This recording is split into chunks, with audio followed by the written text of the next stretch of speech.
Hey everyone. I hope you are enjoying your quarantine as much as you can. Obviously, these are strange times we are living in. Anyhow, today we're going to talk about pretty straightforward lesson, and that's translating features to benefits. And specifically, we're talking about attitude, image and appearance, just right down here, communication skills, and job skills. Now these statistics, this is giving me like directions. This is like how I would teach this lesson, if if we were in a regular classroom. So, um, but these are the number one factors people get in losing a job. So 40% of the time people lose jobs because of attitude. 25% image and appearance, 25% communication skills, and only 10% actual job skills, which is pretty surprising to me. But this whole curriculum is from the U.S. Department of Labor, so a pretty reputable source.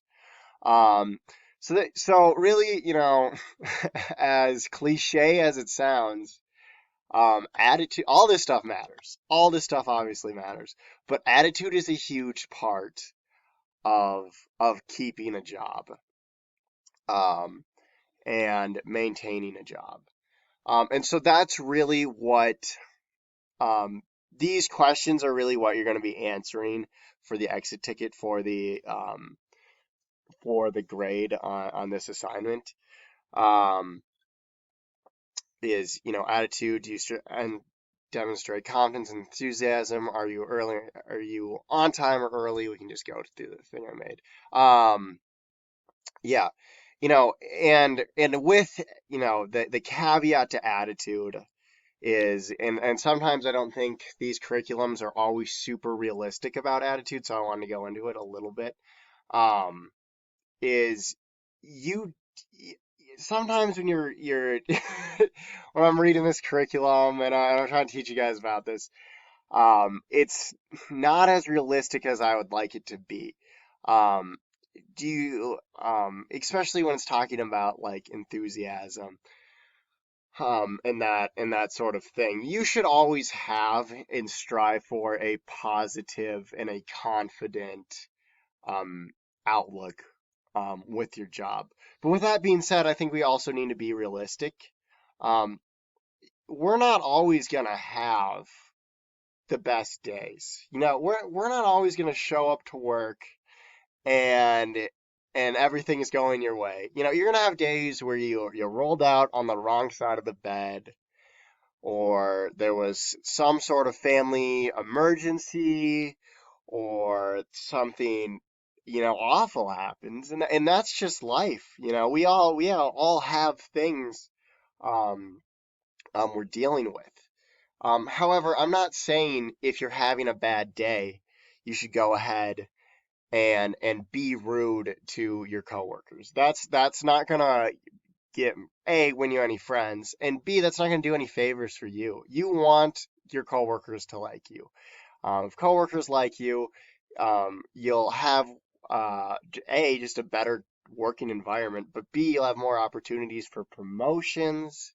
You'll make more friends. People will count on you more. People will come to you more. You'll be more of an essential part of that company. So you need to have um, a good attitude.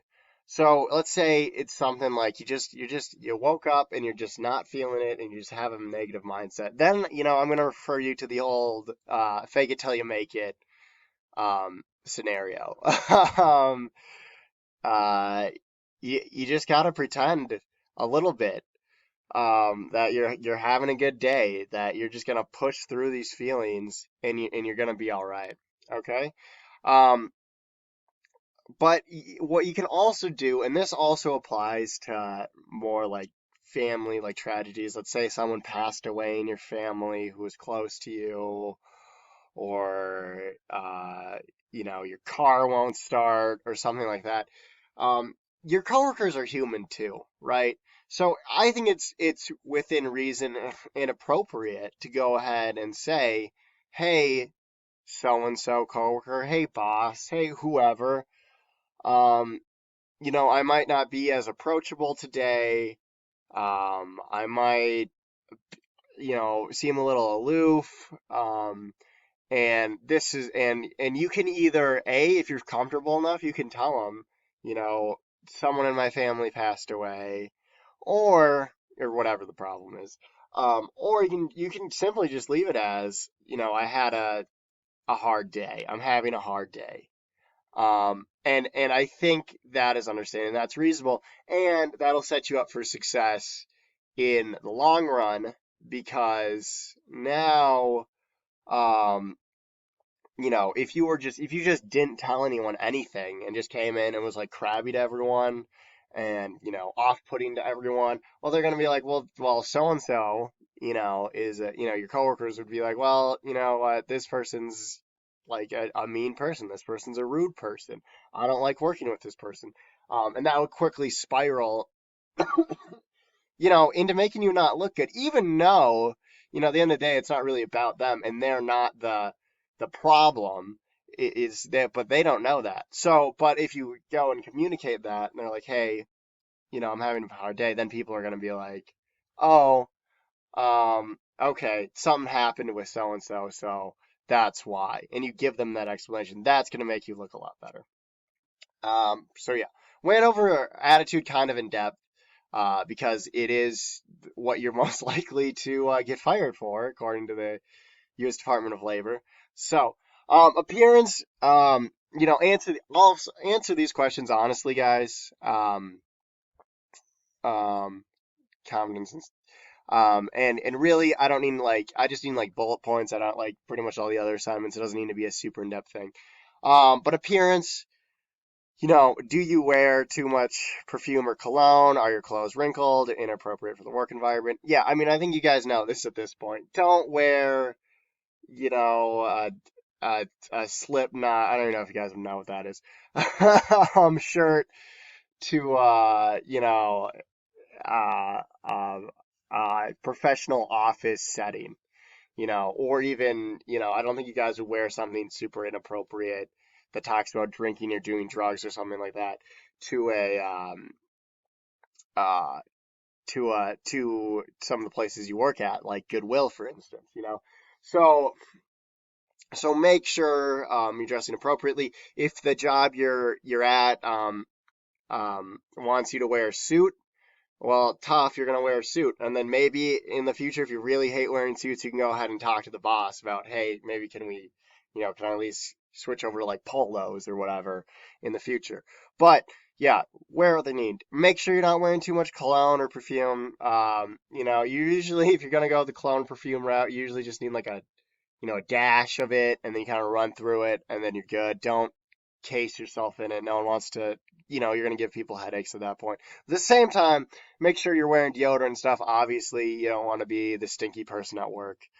Um, and then make sure you've got a good routine to keep your stuff, not wrinkled. Make sure you hang up the shirts that need to be hung up, that sort of thing. Interviewing, remember, yep, look the person in the eye, firm handshake, speak clearly. And guys, just talk about that a little bit. Do you do that? You can be honest when you're answering these questions, um, and go ahead and do that. Um, another part of communication is, keeping up with your emails, staying on track with your coworkers and you communicate. A lot of jobs are pretty collaborative, making sure you know what you're going to do next after you do this. If you're at Goodwill or Cup Foods or whatever, I'm going to put away these clothes or I'm going to stock these groceries, then I know what to do next, So just that sort of thing. Um, okay, yeah. So yeah, appearance, communication skills, pretty straightforward. And we've had lessons about communication skills before, so I'm not super concerned about it. But yeah, attitude is really everything, guys. I guess that's my biggest takeaway um, from this. You do not want to, don't end up losing a job over having a poor attitude. And if you, keep coming to work and realizing that this isn't the place for you, well, then you need to reconsider where you're working at. So email me if you have any questions, but really, I hope I didn't confuse you. Really, all I want you guys to do is answer these questions to the best of your abilities. Really just bullet points. And that's all I need from you for this assignment.